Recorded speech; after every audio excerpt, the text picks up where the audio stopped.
कहानी शुरू होती है और हम नोटों से भरे हुए कमरे के अंदर दो आदमियों को देखते हैं। इसमें से एक बड़ी कंपनी का प्रेसिडेंट है और दूसरा इसके लिए काम करता है और इस लड़के का नाम यू है। यहाँ प्रेसिडेंट इसे कहता है कि बैग में नोटों को भर दो और अगर कुछ पैसे तुम्हें भी चाहिए तो यहाँ से जितना चाहे उठाकर ले जा सकते हो। यू उन पैसों को उठाता है, उन्हें सूंघता है और वापस रख देता है। इसके बाद हम प्रेसिडेंट की वाइफ को देखते हैं जिसका नाम ओके है। इनके साथ इनकी बेटी नामी भी रहती है जिसका कुछ सालों पहले ही डिवोर्स हो चुका था। दूसरी तरफ हम प्रेसिडेंट के बेटे चुल को देखते हैं जो कि मीडिया के सामने माफी मांग रहा था क्योंकि इसने कोई लॉ तोड़ा था जिस वजह से उसे जेल होने वाली थी। उधर प्रेसिडेंट की पूरी फैमिली भी टीवी पर इसे देख रही होती है और वो लोग इसे बचाने के बारे में सोचने लगते हैं। अब चुल को बचाने के लिए प्रेसिडेंट एक गवर्नमेंट के आदमी को बुलाता है जिसका नाम रॉबर्ट होता है। फिर ये लोग इसे बहुत सारे पैसे देते हैं और कहते हैं कि चुल को जेल नहीं होनी चाहिए। रात को रॉबर्ट इन्हीं के साथ डिनर करता है और वहीं प्रेसिडेंट यू को बोलकर रॉबर्ट के कमरे में कैमरे लगवा देता है ताकि ये पैसे लेकर यहाँ हे मूवी के चाहने वालों, हम आपके लिए लेकर आए हैं एक धमाका ऑफर। नेटफ्लिक्स और अमेजोन पर भारी भरकम छूट आपके सामने अभी प्लान लिखे हुए हैं। अगर आपको हमारे प्लान चाहिए तो दिए गए व्हाट्सएप नंबर पर कांटेक्ट करें। और उसे कहती है कि प्लीज कल रात हमने जो कुछ भी किया उसके बारे में तुम किसी को मत बताना। मैं प्रेसिडेंट से प्यार करती हूँ इसलिए हम लोग कभी कभी दिन में 3-4 बार इंटीमेट हो जाते हैं। इसके बाद हम ओके को देखते हैं जो कि एक रूम में बैठकर अपने पति और एवा के अश्लीलता भरे कार्यक्रम को देख रही थी। यहाँ पर हमें पता चलता है कि ओके ने अपने पूरे घर में सीसीटीवी कैमरे लगा रखे हैं लेकिन इस बारे में किसी को भी नहीं पता। अब अपने पति के कार्यक्रम में से मजा नहीं आ रहा था इसलिए वो बेटर एक्सपीरियंस के लिए हेडफोन लगा लेती है। लेकिन फिर कुछ देर बाद पता नहीं इसे क्या होता है, ये अचानक से गुस्सा हो जाती है और उस हेडफोन को तोड़ देती है। फिर अगले दिन ओके एवा से पूछती है कि क्या तुम अपने बच्चों से मिलने फिलीपींस नहीं जा रही, जिस पर एवा उसे कहती है कि मुझे वहाँ पर जाने की जरूरत नहीं है क्योंकि कुछ ही दिनों में मेरे बच्चे यहाँ आने वाले हैं। अब ये सुनकर ओके समझ जाती है कि ये औरत हमारी पूरी दौलत हथियाने वाली है, इसलिए वो एवा के पास आती है और उसका गला दबाने लगती है, जिसको देखकर एवा भी समझ जाती है कि इस बुड्ढी को सब कुछ पता चल चुका है।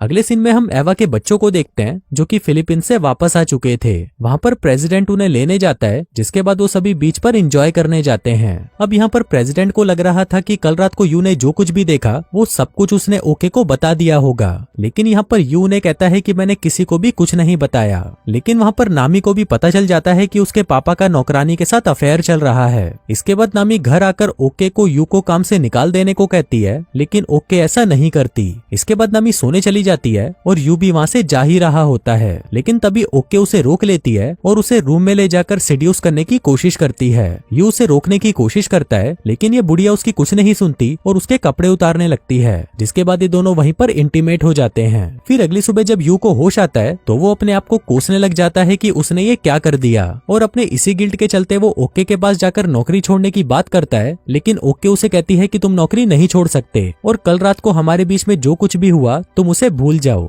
भले ही मैं बूढ़ी हो चुकी हूँ लेकिन कभी कभी मेरा भी मन करता है। इसके बाद ओके यू को सीसीटीवी रूम में ले जाती है और उसे हेडफोन लगाकर खुद बाहर आ जाती है और अपने पति और बच्चों से बातें करने लगती है। यहाँ पर बच्चे प्रेसिडेंट को कह रहे थे कि जो कुछ भी हुआ हम उसे भूल जाते हैं और आगे बढ़ते हैं, लेकिन प्रेसिडेंट उन्हें कहता है कि अब मैं ये नकली जिंदगी जीते जीते थक चुका हूँ और मुझे यहाँ पर और नहीं रहना। कुछ ही दिनों में मैं और एवा यहाँ से चले जाएंगे, जो कहकर वो वहाँ से चला जाता है। फिर प्रेसिडेंट का बेटा कहता है कि पापा तो नौकरानी के साथ जा रहे हैं तो उनके बाद हमारे बिजनेस को कौन संभालेगा। इस पर ओके कहती है कि यू संभालेगा। अब ये देखकर यू मुस्कुराने लगता है और सोचने लगता है कि अब तो वो इस कंपनी का मालिक बन जाएगा। वहीं प्रेसिडेंट की बेटी अपने बाप से पूछती है कि अगर आपको मॉम से प्यार नहीं था तो आपने उनसे शादी क्यों की, जिस पर प्रेसिडेंट कहता है कि मुझे सिर्फ पैसे चाहिए थे, वो भी बहुत सारे। अब यहाँ से प्रेसिडेंट एवा और उसके बच्चों को लेकर एयरपोर्ट जाता है कोरिया से बाहर निकलने के लिए, लेकिन वहाँ पहुंचकर उसे पता चलता है कि यहाँ पर प्रेसिडेंट के कोरिया से बाहर जाने पर बैन लगा दिया गया है और ये सब यहाँ पर उसकी वाइफ ने करवाया है। इसके बाद हम यू को देखते हैं जो कि वापस नोटों के रूम में जाता है और इस बार वो वहाँ से खुद के लिए भी कुछ पैसे उठा लेता है। वहीं दूसरी तरफ ओके और उसके बच्चे बातें कर रहे होते हैं। उसका बेटा कहता है कि कहीं हमारा बाप उस नौकरानी को प्रेग्नेंट ना कर दे, क्योंकि अगर ऐसा हो गया तो उसके बच्चे को भी जायदाद में हिस्सा देना होगा। पर इस पर ओके उसे कहती है कि तुम चिंता मत करो, मुझे तुम्हारे बाप के हरकतों के बारे में पहले ही पता था, इसलिए मैंने चुपके से उसकी नसबंदी करा करा दी थी। तभी वहाँ पर यू आता है और उन्हें कहता है कि बधाई हो, एवा प्रेग्नेंट है और प्रेसिडेंट जल्दी ही बाप बनने वाले हैं। अब ये सुनते ही वो सभी लोग शॉक्ड हो जाते हैं और यहाँ पर अब ओके एवा को मरवाने का प्लान बनाती है। अगले दिन प्रेसिडेंट नोटो के रूम में से कुछ पैसे लेने जाता है, लेकिन तभी वो देखता है कि वहाँ पर सारा पैसा गायब है। फिर जब ये बाहर आता है तो उसे ओके मिलती है और उसे और एवा को अपने घर पर बुलाती है। वहीं दूसरी तरफ ओके का बेटा अरेस्ट हो जाता है और यहाँ पर ओके गुंडे बेचकर एवा को मरवा देती है। इसके बाद हम यू को देखते हैं जो कि एक रूम में बैठकर चोरी के नोटों को गिन रहा होता है। वहीं वो कैमरे में भी देख रहा होता है क्योंकि उसे पता है कि ओके कहीं न कहीं से बैठी उसे देख रही होगी। फिर जब प्रेसिडेंट घर पर आता है तो वहाँ पर उसे एवा की डेड बॉडी स्विमिंग पूल में तैरती हुई मिलती है। अब ये देखकर प्रेसिडेंट पागल हो जाता है और उसे बचाने के लिए स्विमिंग पूल में कूदता है, लेकिन एवा तब तक मर चुकी थी। वहीं सबको पता चल चुका था कि ये महान काम ओके ने ही करवाया है। तभी नामी उसे कहती है कि आपने ये अच्छा नहीं किया, आपको एवा की जान नहीं लेनी चाहिए थी। तभी हम उसके घर की एक नौकरानी को देखते हैं जो कि यू को पैसे देने आती है और उसे कहती है कि आज यहाँ पर जो कुछ भी हुआ वो किसी को भी मत बताना। लेकिन अब यू के पास खुद इतने सारे पैसे थे, इसलिए वो नौकरानी को बेइज्जत करके वहाँ से भगा देता है। फिर जब यू घर से बाहर आता है तभी वो नौकरानी कुछ गुंडे बेचकर उसे उठवा लेती है और उसकी खूब कुटाई करवाती है। फिर मार खाने के बाद जब वो घर पर वापस आता है तो वहाँ पर उसे नामी मिलती है जो यहाँ पर उसके साथ इंटीमेट होने आई थी। लेकिन यू उसे कहता है कि मेरी हालत देखो, मुझे कुत्ते की तरह मारा गया है, मुझे देखकर तुमको लग रहा है कि मैं कुछ कर पाऊंगा। और ये बोलकर वो नामी को छोड़कर वहाँ से चला जाता है। फिर अगले दिन प्रेसिडेंट एवा के गम में अपने हाथों की नस काट लेता है, लेकिन तभी सभी वहाँ पर आ जाते हैं और उसे बचाने की कोशिश करने लगते हैं, लेकिन वो बच नहीं पाता और टपक जाता है। उधर चुल भी जेल से छूट जाता है और नामी और यू उसे जेल से रिसीव करने जाते हैं। फिर घर आते वक्त चुल यू से कहता है कि तुम तो मेरी माँ के साथ इंटीमेट होकर बहुत आगे निकल गए। अभी सुनकर नामी शॉक्ड हो जाती है और चुल और यू के बीच में झगड़ा हो जाता है। चुल उसे कुत्ते की तरह मारता है और फिर उसे वहीं छोड़कर वहाँ से चला जाता है। अब नामी यहाँ पर ये सोच कर रो रही थी कि ये आदमी कल रात मेरे साथ तो इंटीमेट नहीं हुआ, लेकिन मेरी माँ के साथ ये कितने टाइम से लगा हुआ है। फिर घर आकर यू चुराए हुए सारे पैसे एवा के कॉफिन में डाल देता है ताकि वो इनको बर्बाद कर सके।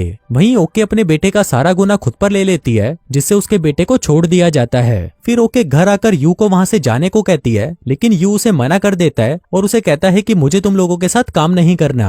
ओके कहती है कि मैंने सुना है कि तुम मेरी बेटी से प्यार करते हो, जिस पर यू उसे मना कर देता है। तभी वहाँ पर नामी कहती है कि मैं एक ऐसे लड़के के साथ तो बिल्कुल नहीं रह सकती जो मेरी माँ के साथ सोता हो। अब ये सुनकर ओके को सदमा लग जाता है कि इसे कैसे पता चल गया, जिसके बाद वो पागलों की तरह अपने पति की बॉडी को हिला हिला कर कहती है कि कमीने ये सब तेरी वजह से हुआ है। वहीं यू कोरिया छोड़कर फिलीपींस जा रहा होता है, पर तभी वहाँ पर नामी आ जाती है। वो उसे कहती है कि मुझे पहले ही पता था कि मेरी माँ एक बहुत ही घटिया औरत है और वो पहले से ही अलग अलग मर्दों के साथ भी सोया करती थी। मुझे लगता है कि इसमें तुम्हारी कोई गलती नहीं है, इसलिए मैं भी तुम्हारे साथ चलूंगी।